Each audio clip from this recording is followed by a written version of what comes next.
Si nous passons à l'examen des amendements à l'article unique avec un amendement de suppression de l'article présenté par M. Collard. Oui, Monsieur le Président, mes chers collègues, cet amendement est un subterfuge, vous l'avez compris. Il est pour moi l'occasion de dire très clairement que je ne comprends pas que dans une décision aussi grave, on ne recourt pas au référendum. Alors, j'ai suivi les débats, sérieux, moyennement, comme vous tous, du reste, parce que vous, je vous ai vu là-bas, et vous n'avez pas été là souvent. Vous avez eu tort de vous signaler. Vous avez eu tort de vous signaler parce que je vous ai bien repéré, et vous n'avez pas été là de toute la matinée et de toute l'après-midi. Alors, je vous en prie, ne jouez pas au malin quand vous n'êtes pas là. Bon, donc, j'ai présenté cet amendement pour dire à nos amis de la majorité qu'un jour, ils auront à rendre des comptes parce qu'ils appartiennent à une majorité qui a peur du peuple. Si vous n'aviez pas la trouille de ce que le peuple pourrait dire, vous n'auriez pas fui le référendum. Parce que vous savez très bien, même si vous jouez les cocus complaisants ou aveugles de Fédot, vous savez très bien que vous renoncez primordialement à la souveraineté en nous dépossédant du contrôle budgétaire. Vous le savez. Et même si vous obéissez à une loi de discipline politique que je peux comprendre, vous ne cacherez pas à vos électeurs plus tard, quand ils viendront vous dire « c'est vous qui avez signé ce traité qui nous saigne », vous leur répondrez quoi à ce moment-là? Oui, c'est nous qui l'avons signé, ce traité qui vous saigne. Et pourquoi vous n'avez pas accepté un référendum? Pourquoi vous diront-ils quand ils iront voter de l'autre côté? Cocu de Fédot, vous trahissez ici l'expression de la volonté populaire. Si vous n'aviez pas peur, vous auriez fait appel au suffrage universel. Vous êtes des lâches de la démocratie. Merci. Avis de la Commission, Madame la Présidente.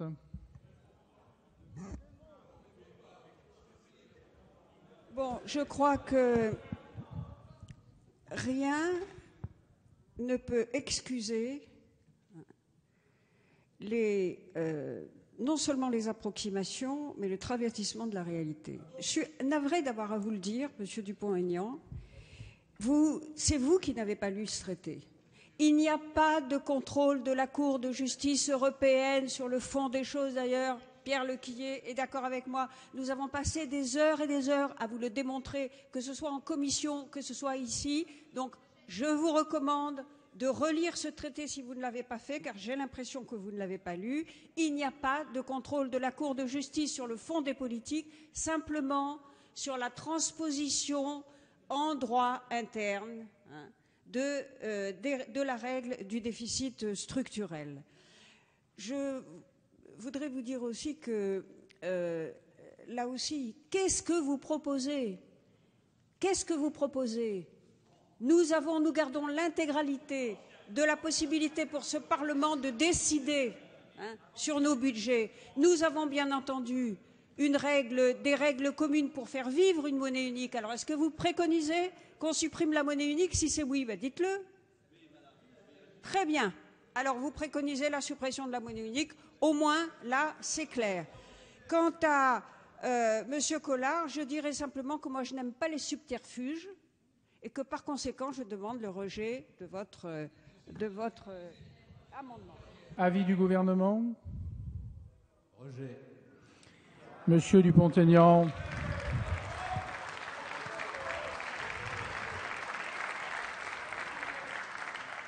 Madame, moi je voudrais dire, Madame le Président, Monsieur le Ministre, un mot sur cet amendement.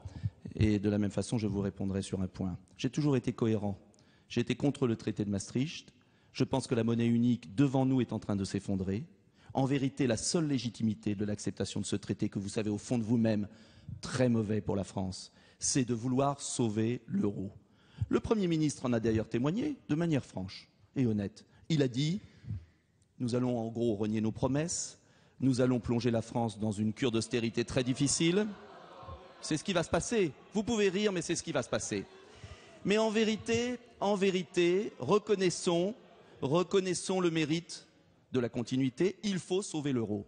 L'euro est en train de s'effondrer sous nos yeux. L'Allemagne ne veut pas payer, la Grèce proteste, l'Espagne est en très grande difficulté, la France a perdu 1 million d'emplois en 10 ans, l'euro trop cher fait fuir nos entreprises qui délocalisent à tour de bras, et en vérité, vous continuez une politique folle qui consiste à aller toujours plus loin dans une cure de rigueur absurde, contre-productive, qui ressemble d'ailleurs à la politique de Laval des années 35. C'est exactement la même chose. C'est exactement la politique du Francfort. Ce sont les mêmes mots. Cela aboutira au même drame. En vérité, vous ne voulez pas vous rendre compte qu'on ne peut pas adapter une monnaie unique à des économies aux compétitivités différentes. Et que quand on a une monnaie unique sur des économies différentes, que se passe-t-il?